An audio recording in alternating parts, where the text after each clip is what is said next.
In 2018, two American F-22 Raptors met two Norwegian F-35s in the sky over Erland Air Base, inside actual radar range of the Russian border. It was the first real dogfight between the two most advanced fighter jets America has ever built. When Reuters asked the Norwegian pilot who won, he wouldn't say. All he'd offer was one line. The F-22 was, in his words, a very formidable opponent. That's it. That's all any one official has ever said about it. So the internet has spent almost a decade arguing about it instead. Reddit threads with 4,000 comments. Forum wars between guys who've never flown anything faster than a Cessna. A YouTube comment section that treats the F-22 would smoke it as settled science, right next to another comment calling that guy an idiot who's never heard of sensor fusion. Here's the problem with the argument. Both sides are right, and both sides are asking the wrong question. The United States Air Force builds fighter jets to kill enemy aircraft and survive doing it. It spent over $60 billion building one jet, then almost 40 times that building another, and somehow ended up with a plane that's better in a knife fight and a plane that's better at making sure the knife fight never happens. That trade-off was deliberate, and it's the whole story of this video. By the end of it, you'll understand exactly why the Air Force built it that way on purpose, and which one you'd actually want strapped to your back if the missiles started flying for real.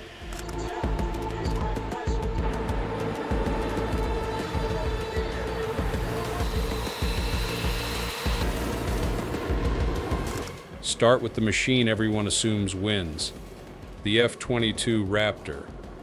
Lockheed Martin built the Raptor in the 1990s with one job: shoot down anything Russia or China could put in the sky, and don't get seen doing it.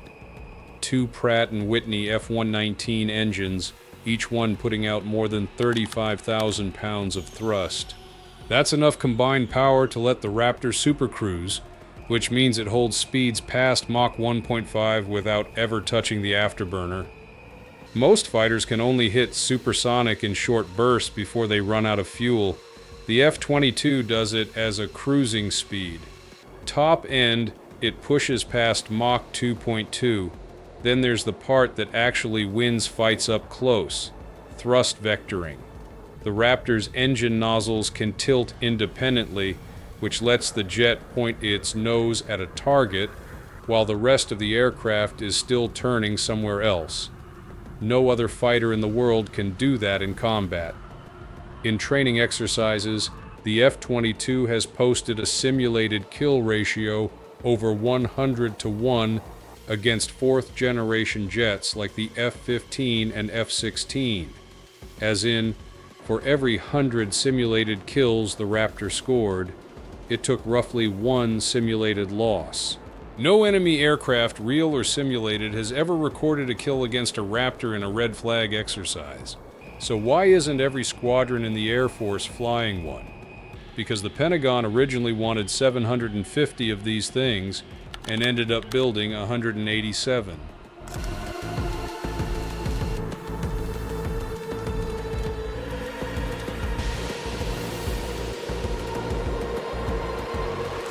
The Cold War ended right as the program was ramping up.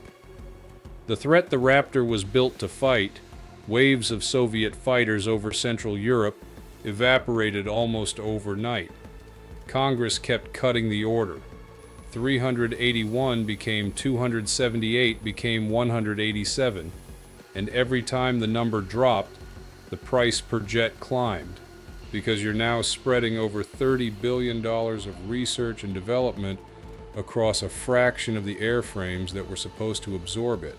By the time the line shut down in 2011, the flyaway cost per aircraft was north of $140 million, and the full program cost per jet, counting everything that went into building it, landed somewhere around $300 million.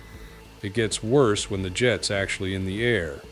An hour of flight time in an F-22 runs the Air Force about $85,000. That's roughly twice what an F-35 costs to fly, and about 4 times an F-16.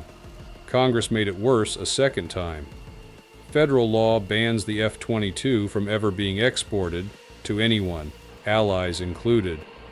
No foreign buyer ever split the tooling costs. No partner nation ever bought spare parts in bulk to keep the price down. The Raptor built its own tomb the day production stopped, because every remaining jet now had to shoulder a bigger slice of a bill that stopped getting cheaper. And here's the number that should actually worry you if you're the one flying it. Out of 178 Raptors still in service, only around 150 are combat coded, meaning cleared and equipped for an actual fight. The rest are older training jets that never got the upgrades. Mission-capable rates, meaning the percentage of the fleet that's actually ready to fly on any given day, sit below 50%. The best dogfighter America has ever built. And on a lot of mornings, more than half the fleet can't leave the ground. So the Air Force has the sharpest knife in the drawer. There just aren't very many of them, and the ones that exist are expensive to keep sharp. Which brings you to the jet that was supposed to fix all of that.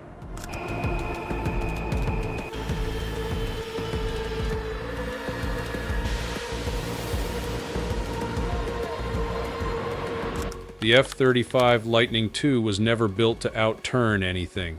That's the first thing people get wrong about it. The F-22 exists to win a dogfight.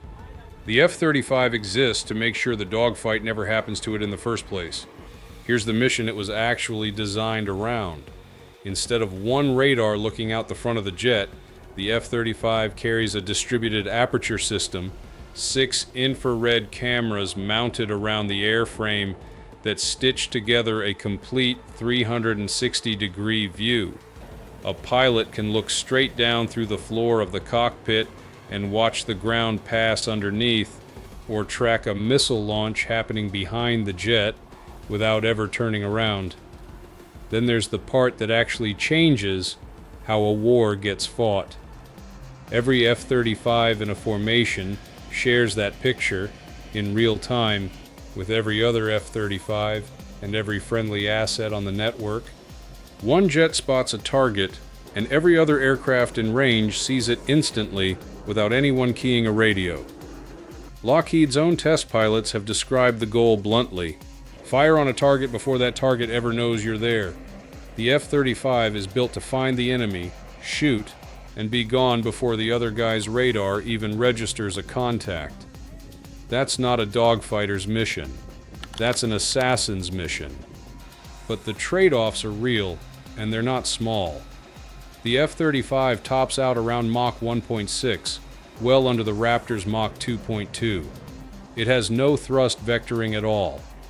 Pilots who've flown both aircraft back-to-back describe the F-35 as agile enough for most fights, but nowhere close to the Raptor once things get slow, tight, and visual.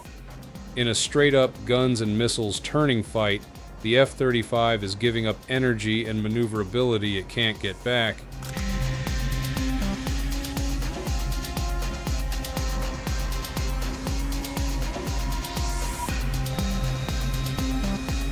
Here's where the two jets actually met in the sky, and it happened more than once. Red Flag 21, out of Nellis Air Force Base in Nevada.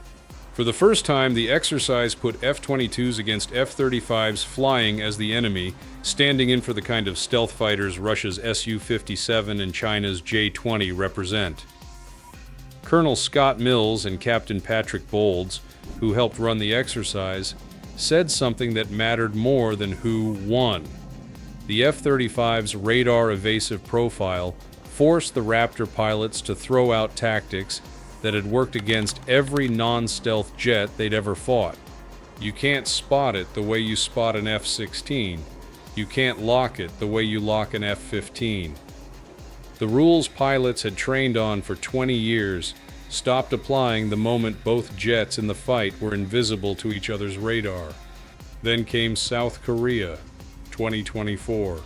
2 American F-22s against a pair of ROCAF F-35As over the Korean peninsula, the first time these two jets had squared off in that theater. Same story as Norway. Pilots rotated through offensive and defensive setups, traded notes on tactics afterward, and neither side released a scoreboard. Nobody ever releases a scoreboard. And that's not the Air Force being cagey for the sake of it. Ask anyone who's actually flown basic fighter maneuvers, the close range, within visual range dogfighting that movies love to show. The outcome depends less on the airframe and more on who set up the engagement, offensive position, defensive position, high aspect, and on the pilot in the seat that day. A better jet in the hands of an average pilot can still lose to an average jet flown by someone having the best day of their career. That's the part the forum arguments always skip.